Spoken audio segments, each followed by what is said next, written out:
Assalamualaikum warahmatullahi wabarakatuh. Ya, apa kabar ibu-ibu? Sehat? Alhamdulillah.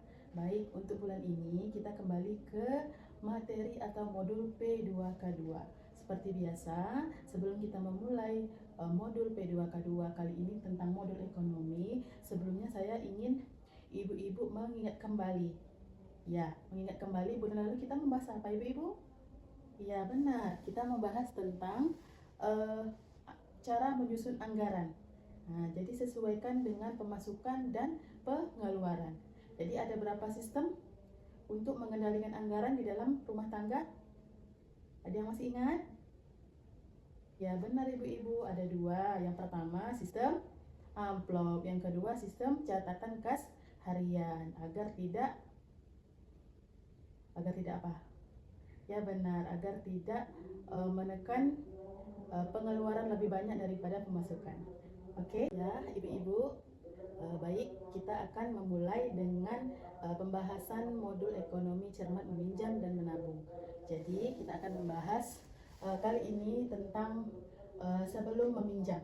Jadi sebelum meminjam banyak pertimbangan yang harus kita lakukan terlebih dahulu, gitu.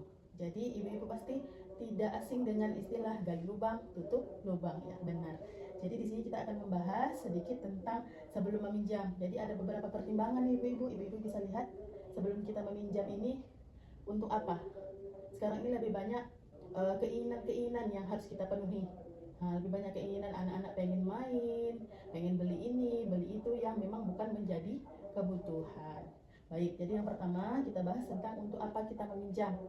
Ya, jadi sebaiknya kita meminjam hanya untuk memenuhi kebutuhan, bukan keinginan atau keinginan produktif. Gitu. Contoh, bisa contoh satu saya contohkan, misal kita meminjam memang untuk misal anak sakit gitu. Atau memang kebutuhan entah kan berasnya habis, memang kebutuhan di rumah yang harus dipenuhi, bukan keinginan. Gitu ya ibu-ibu ya. Oke, yang kedua, apakah ada cara lain yang dilakukan sebelum berhutang? Jika ada, gunakan tabungan atau aset terlebih dahulu. Makanya ke bulan lalu kita membahas tentang menyusun anggaran. Begitu. Jadi ada sistem amplop atau sistem kas harian. Kita ada pasti menyimpan uang tidak terduga. Jadi saat memang waktunya mepet untuk memenuhi kebutuhan, misal anak sakit tadi atau untuk membeli beras, jadi kita bisa gunakan tabungan terlebih dahulu. Begitu ibu-ibu. Ya, bisa dimengerti ya. Oke, jadi selanjutnya kita menghitung berapa besar biaya yang kita perlukan untuk meminjam, gitu. Jadi sesuaikan jumlah pinjaman dengan kemampuan kita membayar, sesuaikan dengan pendapatan kita. Misal ibu-ibu suaminya pendapatannya per hari atau per minggu sebagai buruh. Terus ibu-ibu sebagai misalnya pedagang kue, pendapatannya per hari. Tentu sudah bisa dihitung berapa pendapatan yang kita dapatkan, berapa pendapatan yang suami dapatkan. Jadi sesuaikan dengan jumlah pinjaman yang akan kita lakukan dengan pendapatan yang kita dapatkan. Begitu. Oke, jadi di sini kita bisa lanjut bagaimanakah kita bisa membayar kembali pinjaman.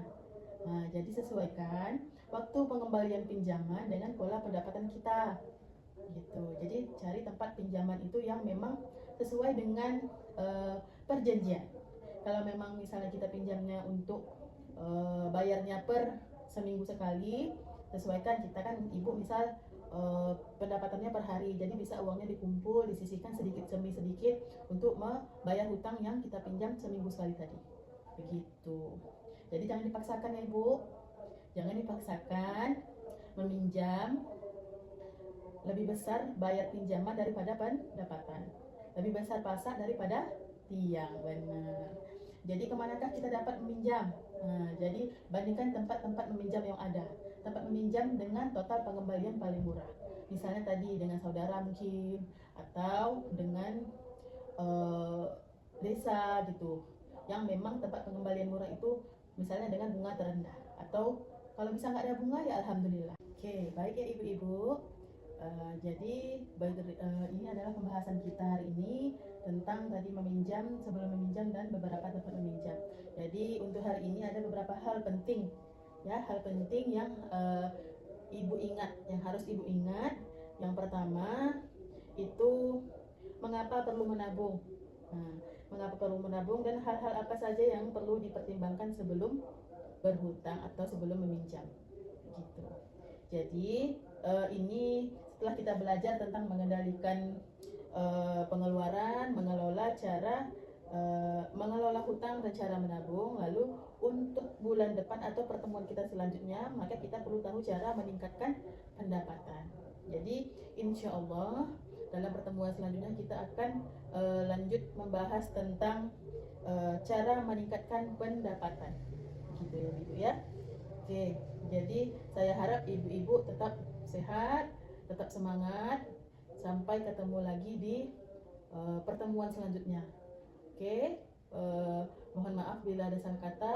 Akhir kata, wabillahi taufiq wal hidayah. Assalamualaikum warahmatullahi wabarakatuh.